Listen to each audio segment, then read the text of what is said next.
جنہیں خصوصی طور پر سرکار نے نوازا، بعض معاملات پر خاص کرم نوازی حضور نے فرمائی۔ ایک اہم مسئلہ ہے عقیدے کا مسئلہ۔ جس بندے کا کوئی عقیدہ نہیں نہ ہوتا، کوئی نظریہ نہیں ہوتا، کوئی اس شخص کا خاص مزاج نہیں ہوتا، سمجھنے والا، ماننے والا، وہ بندہ بھی بیچارہ کوئی زندگی کا لطف نہیں اٹھا پاتا۔ اس کا کوئی نظریہ ہی نہیں ہے، کوئی سوچ ہی نہیں ہے، کوئی اس کی فکر ہی نہیں ہے اس نے کس طرف جانا ہے۔ عقیدہ نہ ہو بندے کا، یعنی دنیا میں معاذ اللہ کچھ ایسے لوگ پائے جاتے ہیں جو سرے سے اللہ تعالیٰ کوئی نہیں مانتے۔ زندگی کیسے گزرے گی؟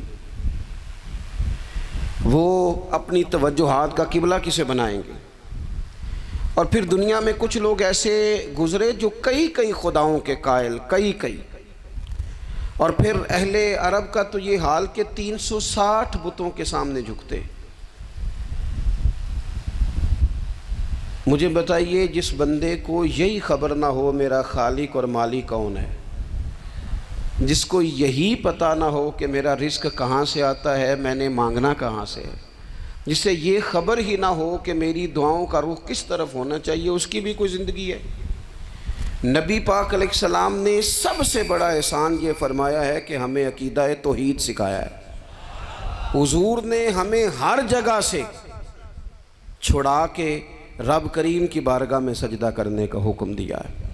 عرب کے لوگ جو تھے وہ بڑی وہم کا شکار تھے، بڑی اوہام پرستی کا شکار تھے۔ یہ آج کل بھی وہم بہت زیادہ ہے نوجوانوں میں، یعنی کوئی فیصلہ پکا ہے ہی نہیں، کوئی پکی بات ہی نہیں کرتے، یہ کر لوں کہ نہ کروں،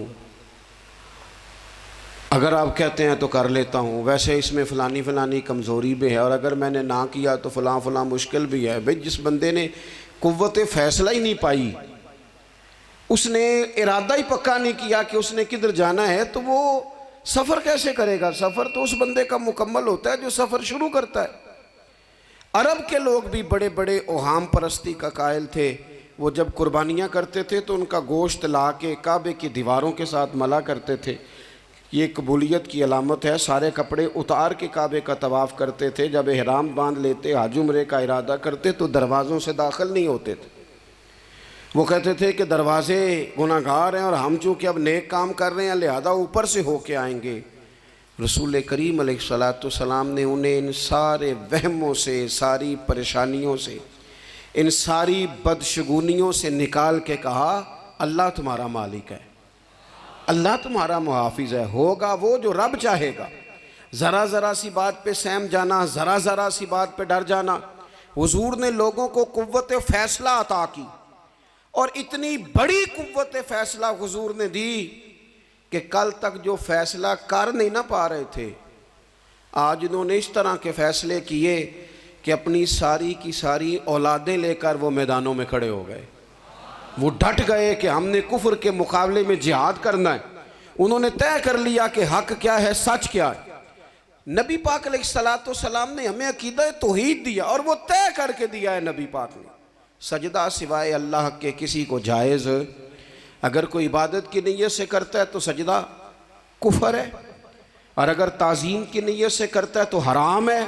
اعلیٰ حضرت بریلوی رحمۃ اللہ علیہ نے 50 کے قریب دلائل کتاب و سنت سے اور 100 سے زیادہ دلائل فقہ اور اصول فقہ سے بیان فرمائے ہیں کہ کسی اور کے لیے تعظیمی سجدہ بھی حرام ہے۔ نبی پاک علیہ السلام تشریف فرما تھے تو کچھ جانوروں نے آ کے حضور کے قدموں پہ سجدہ کیا، پیش نظر ہے وہ نوبہار، اور سجدے کو دل ہے بے قرار، روکیے سر کو روکیے، یہی تو امتحان ہے۔ کچھ جانوروں نے جب سجدہ کیا تو صحابہ عرض کرنے لگے، یا رسول اللہ صلی اللہ تعالیٰ علیہ وسلم ہمارا بھی دل کرتا ہے۔ تو حضور نے فرمایا، بھی سجدہ سوائے رب کے کسی کے لیے جائز نہیں ہے، ہاں اگر جائز ہوتا تو میں خاتون سے کہتا کہ اپنے شوہر کو سجدہ کرے۔ نبی پاک علیہ السلام نے حد بندی کر دی۔ اور پھر دیکھیں، یہ جو ہم میلاد مناتے ہیں نا، یہ میلاد اللہ تعالیٰ کی توحید کا بہت بڑا اعلان ہے۔ ہم کہتے ہیں نبی پاک کا میلاد ہوا، جس کا میلاد ہوتا ہے وہ خدا نہیں ہوتا، جو پیدا ہوتا ہے وہ رب۔ جب ہم میلاد منا رہے ہوتے ہیں تو ہم یہ بتا رہے ہوتے ہیں بھئی حضور خدا نہیں، حضور تو 12 ربیع الاول کو پیدا ہوئے۔ تو جو پیدا ہو، رب پیدا، لم یلد ولم یولد، اللہ تبارک و تعالیٰ پیدا نہیں ہوتا، مالک تو ازلی ابدی شانیں رکھتا ہے۔ اس لیے عقیدہ توحید بندے کو مضبوط کر دیتا ہے۔ انسان جب عقیدہ توحید والا ہو جاتا ہے، اور نبی پاک علیہ السلام دنیا میں رب کی طرف بلانے آئے، وداعیا الی اللہ باذنہ وسراجا منیرا، حضور نے لوگوں کو اللہ کی جانب دعوت دی۔ جب انسان توحید والا ہو جاتا ہے تو مضبوط ہو جاتا ہے، وہ کسی سے نہیں ڈرتا، وہ سمجھتا ہے ہونا تو وہ ہے جو میرا رب چاہے گا، مجھے پریشان ہونے کی ضرورت کیا ہے۔ پھر اس کا بھروسہ بھی اللہ تعالیٰ پر، اس کی امیدیں بھی اللہ رسول سے، اس کی توجہات کا قبلہ بھی سارا ادھر ہی۔ تو حضور نے لوگوں کو عقیدہ دیا، مضبوط کیا۔ رسول پاک صلی اللہ تعالیٰ علیہ وسلم نے ذہنوں کو پختگی عطا فرمائی۔ تو سب سے بنیادی چیز حضور کا جو احسان ہے وہ عقیدہ ہے۔ پھر بعض خاص طبقات پر حضور نے خاص احسان کیا۔ آج بھی پوری دنیا میں ڈھنڈورا پیٹا جاتا ہے عورتوں کے حقوق کا، پوری دنیا کے اندر، اور بعض لوگ عورتوں کو بڑا دھوکہ دیتے ہیں، کہتے ہیں تمہیں حق نہیں ملتے لہٰذا تم سڑکوں پہ آ جاؤ، معاذ اللہ، تمہیں حق نہیں ملتے لہٰذا تم معاذ اللہ بازاروں کی رونق بن جاؤ۔ عورتوں کو بڑا پریشان کیا جاتا ہے حقوق کے تعلق سے۔ نبی پاک علیہ السلام کی آمد سے پہلے کوئی خاتون کے ساتھ سلوک اچھا نہیں کیا جاتا تھا، اس کا کوئی جائیداد میں حصہ نہیں تھا۔ عورت کا خامد اگر فوت ہو جاتا تو وہ اپنے سسرال کے خاندان کی پراپرٹی بن جاتی، معاذ اللہ، اور جس کے مرضی چاہے سپرد کر دیتے۔ ہندوستان کے بعض علاقوں میں ایسی کبھی رسمیں بھی پائی جاتی تھی کہ بعض عورتیں اپنے خامد کے ساتھ جل جانا مناسب سمجھتی تھی کہ بعد میں کوئی زندگی تو ہوگی نہیں، اور بیوہ خاتون اور طلاق یافتہ خاتون، اس کے بارے میں تو لوگوں کا خیال تھا کہ شاید یہ خاتون بالکل سوسائٹی اور سماج کا حصہ ہی نہیں ہونی چاہیے۔ قربان جائیں، یہ اعزاز میرے نبی پاک نے دیا ہے۔ حضور نے پہلی شادی ہی اس خاتون سے کی ہے جن کا پہلے بھی نکاح ہو چکا تھا، اور خاتون کو حضور نے حقوق دیے، جائیداد میں حصہ دیا۔ کہا جو بیٹیوں کی بہنوں کی پرورش کر کے آئے گا اور اچھی پرورش کر کے انہیں روانہ کر دے گا، جس طرح میری 2 انگلیاں جڑی ہوئی ہیں میرے ساتھ جڑ کے جنت میں جائے گا۔ اور ایک روایت میں فرمایا کہ جب کسی کے ہاں بیٹی پیدا ہوتی ہے نا تو اللہ فرشتوں کو بھیجتا ہے، اور وہ اس کے گرد کھڑے ہو جاتے ہیں اور گھر والوں کو سلام کہتے ہیں، اور کہتے ہیں یہ ضعیفہ ایک ضعیفہ سے پیدا ہوئی ہے، یہ کمزور، یعنی صنف کے لحاظ سے کمزور نازک بچی ایک نازک ماں سے پیدا ہوئی ہے۔ فرشتے کہتے ہیں جو اس کی پرورش کرے گا نا، اللہ قیامت تک اس کی مدد کرے گا، اس کی ہمیشہ مدد ہوتی رہے۔ اور نبی پاک صلی اللہ تعالیٰ علیہ وسلم کی خدمت میں آ کے جب خواتین نے کہا تو نا یا رسول اللہ، ہمارے تو دین دنیا کے معاملات میں مردوں کے تعلق سے کمزوری ہے، کئی دن تو ہم ویسے نماز نہیں پڑھ سکتی مہینے میں، کئی دن تو ہم ویسے عبادات کے قریب نہیں جا سکتی، جہاد پہ ہم نہیں جاتی، گواہی ہماری مردوں کے برابر نہیں، تو یا رسول اللہ صلی اللہ علیہ وسلم ہمارا بھی کوئی اعزاز ہے؟ تو حضور نے فرمایا جب کوئی خاتون حاملہ ہوتی ہے نا تو اللہ اسے اتنا ہی ثواب دیتا ہے جتنا جہاد کرنے والے کو ثواب دیتا ہے، اور جب بچہ پیدا ہوتا ہے تو اللہ تعالیٰ اسے شہادت کا درجہ عطا کرتا ہے، اور جب وہ بچوں کو دودھ پلاتی ہے تو رب اسے غلام آزاد کرنے کا ثواب عطا کرتا ہے۔ ایک دفعہ نا نبی پاک صلی اللہ تعالیٰ علیہ وسلم کی خدمت عالی مرتبت میں حضرت عائشہ صدیقہ رضی اللہ تعالیٰ عنہ نے ایک واقعہ عرض کی حضور آج میرے ساتھ عجیب معاملہ ہوا، میں گھر میں اکیلی تھی تو ایک خاتون 2 بیٹیوں سمیت آئی، اس نے کہا کہ میں بھی بھوکی ہوں، میری بیٹیاں بھی پریشان ہیں، کھانا نہیں کھایا۔ سیدہ پاک کہتی ہیں یا رسول اللہ میرے پاس بھی 3 کھجوریں تھیں گھر میں پڑی، یہ 2 جہاں کے شاہ ہیں پر پاس کچھ رکھتے نہیں، اور 2 جہاں کی نعمتیں ہیں ان کے خالی ہاتھ میں۔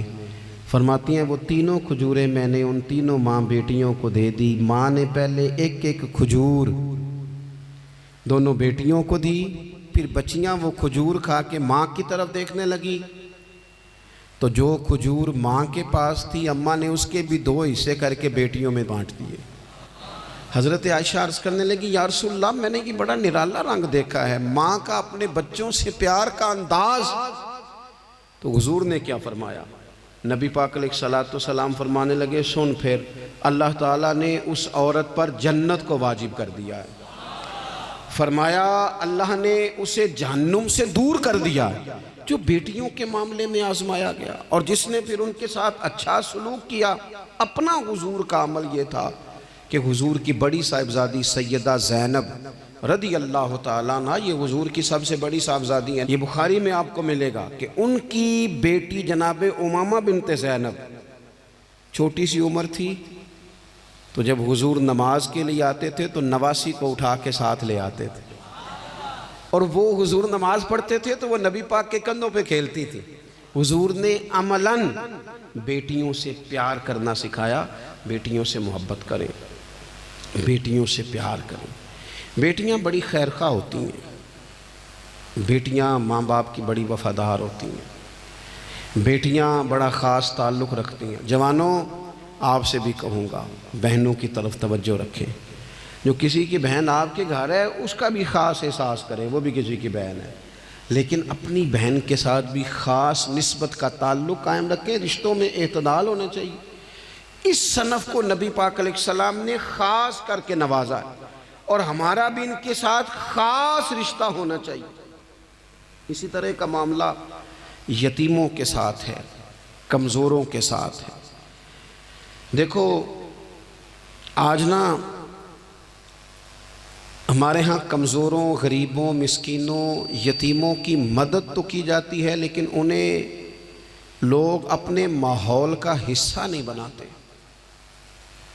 یعنی کبھی گئے تو غریبوں میں آٹا بانٹ آئے، کبھی گئے تو غریبوں میں جا کے کپڑے تقسیم کر آئے، کبھی گئے تو غرباء کو کچھ وقتی طور پر کچھ ضروریات زندگی دے دیں، کبھی عیدیاں بانٹ دیں، کبھی سیلاب زدگان میں چلے گئے۔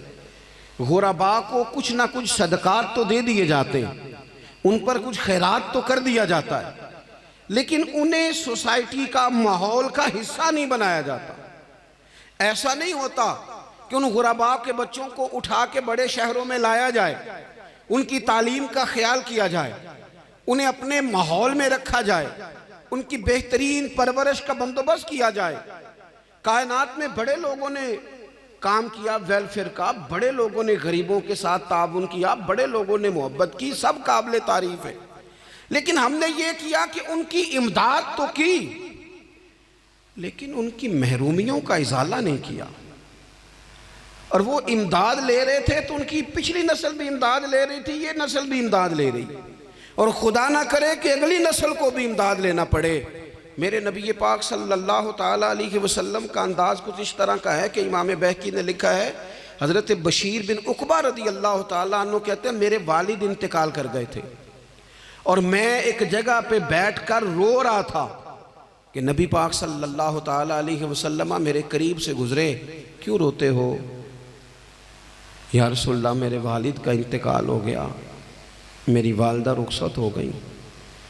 تو یہ ہمیں حضور نے سبق دیا ہے، یہ یتیموں غریبوں کا خیال رکھنے کا یہ بھی ایک نقطہ، یہ بھی انداز ہے۔ کائنات کا بڑے سے بڑا درد دل رکھنے والا بندہ یہاں تک نہیں جا سکتا جو میرے رسول کریم نے بیان فرمایا۔ کہتے ہیں نبی پاک علیہ السلام فرمانے لگے بشیر بن عقبہ کیا تو اس بات پر راضی نہیں کہ میں تیرا باپ ہوں اور عائشہ تیری ماں ہو؟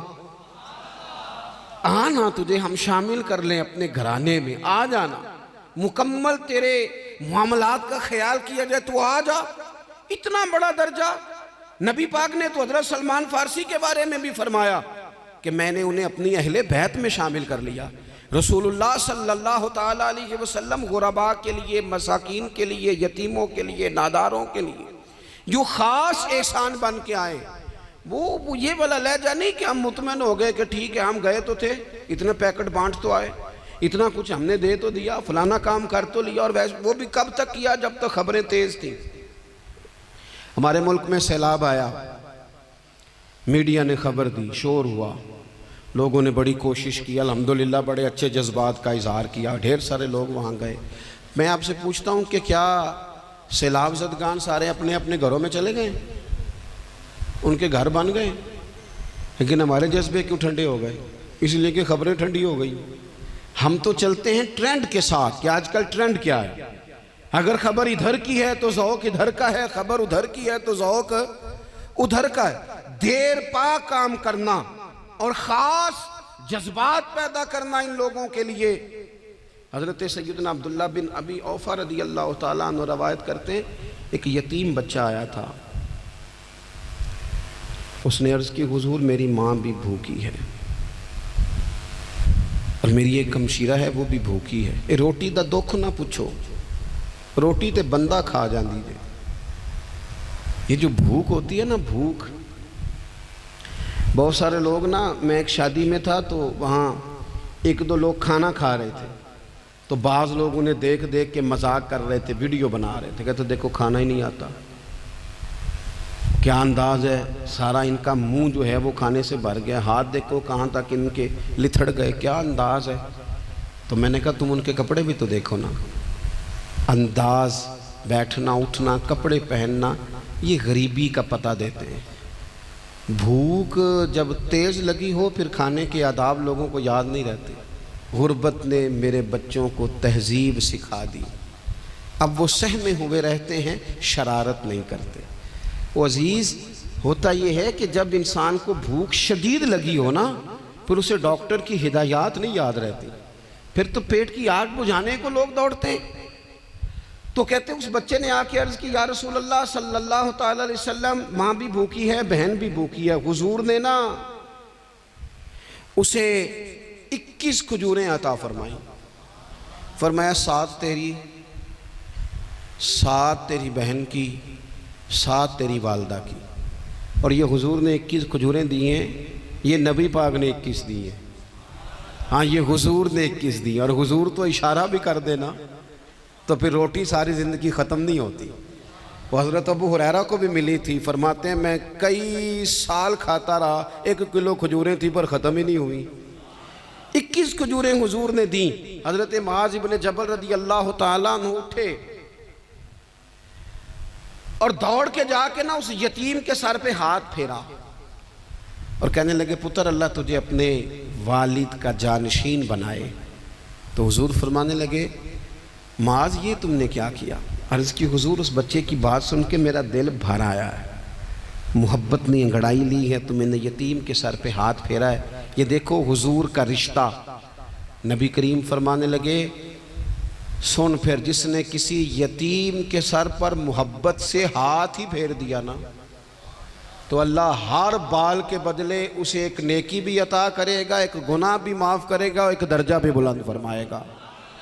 چلو ہاتھ ہی پھیر دیا، تو نے کچھ تو کیا یتیم کے ساتھ، تیرا کوئی تو اس سے رشتہ ہوا۔ اور تیسرا طبقہ ہے غلاموں کا، مسکینوں کا، غریبوں کا۔ میں اور آپ اس ملک میں رہتے ہیں جہاں کچھ لوگوں کو کھانا بھی نہیں وقت پہ ملتا، اور کچھ لوگ 5 لاکھ روپیہ گاڑی کا اس لیے اضافی دے دیتے ہیں کہ مجھے ذرا نا نیو ماڈل جلدی چاہیے۔ یعنی ایک طرف ملک کی حالت یہ ہے کہ بعض لوگوں کے پاس پیسے نہیں ہیں کہ بچوں کی فیس بھر سکیں، لیکن دوسری طرف حال یہ ہے کہ نئے ماڈل کا موبائل اگر مارکیٹ میں آتا ہے تو وہ ختم ہو جاتا ہے، ملتا ہی نہیں، وہ شارٹ ہو جاتا ہے۔ کچھ لوگوں نے اس طرح کیا ہے کہ انہوں نے یہ سمجھا ہے کہ دولت شاید موج کرنے کے لیے ہمیں دی گئی ہے، ہم طرح طرح کے کھانے کھائیں، طرح طرح سے چیزیں اوڑیں، طرح طرح کے معاملات کریں۔ انہوں نے یہ طے کر لیا ہے۔ اس کا نقصان کیا ہوا ہے؟ اس کا نقصان یہ ہوا ہے کہ کچھ لوگ غربت کی سطح سے نیچے آ گئے ہیں بیچارے۔ نبی پاک کا جو احسان ان غریب لوگوں پر ہے، حضور علیہ السلام کے پاس نا حضرت عبداللہ ابن عمر روایت کرتے ہیں اور طبرانی میں موجود ہے، حضور کے پاس نا 10 دینار تھے۔ ہمارے پاس بھی پیسے ہوتے ہیں نا،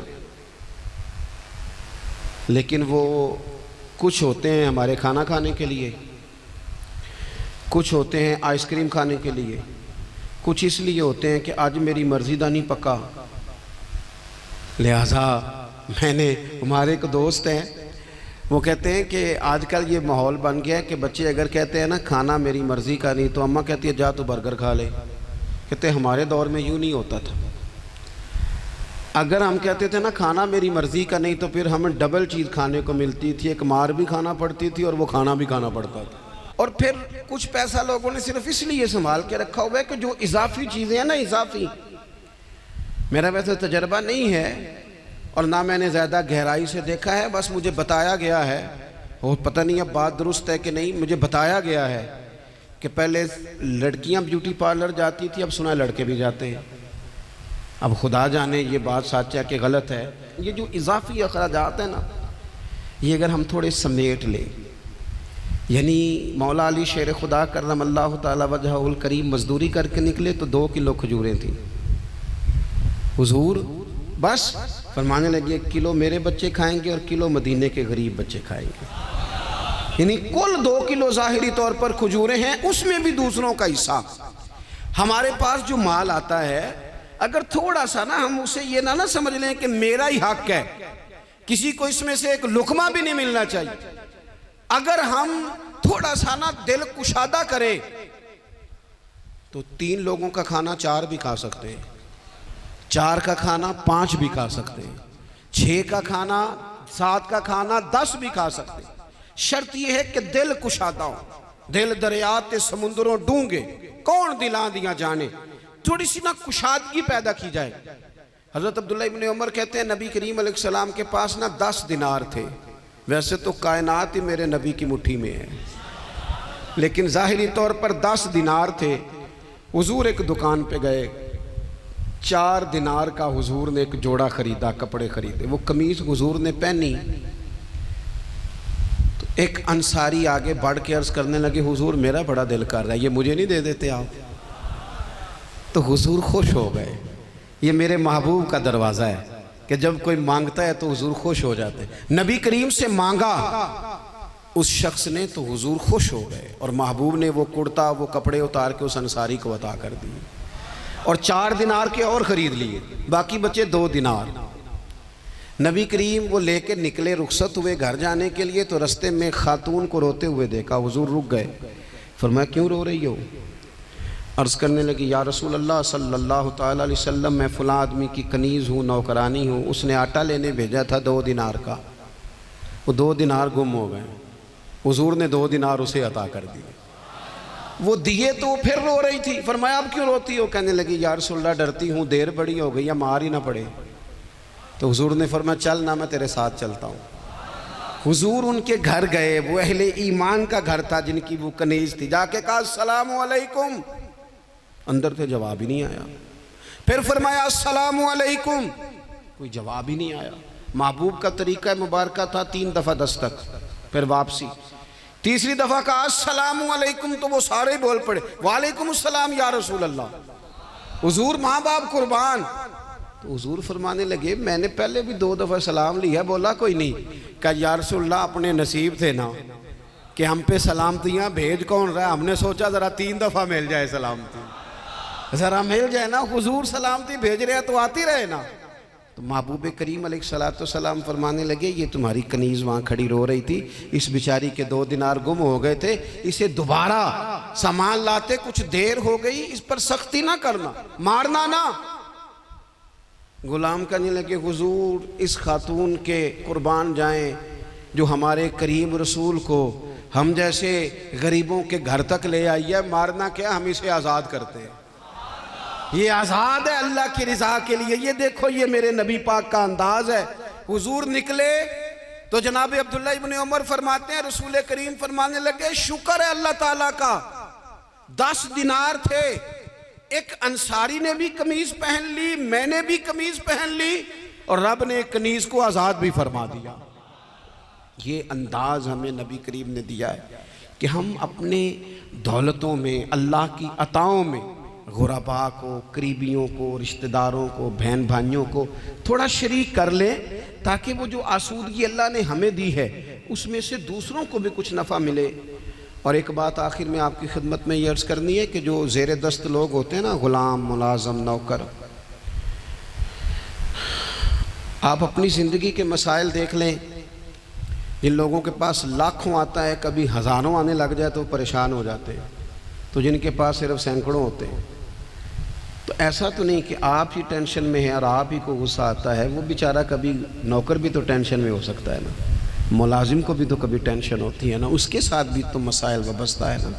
حضرت سیدنا ابو مسعود انصاری رضی اللہ تعالیٰ عنہ بیان کرتے ہیں کہ مجھے اپنے غلام پہ غصہ آیا تو میں اسے مار رہا تھا، نبی کریم تشریف لے آئے، حضور نے ایک جملہ کہا تو میں رو پڑا، حضور فرمانے لگے جتنا اختیار تجھے اس پر حاصل ہے نا، اس سے کہیں بڑھ کر رب کو تیرے اوپر اختیار حاصل ہے، لہٰذا اللہ سے ڈر، اس کے معاملے میں اللہ سے ڈر۔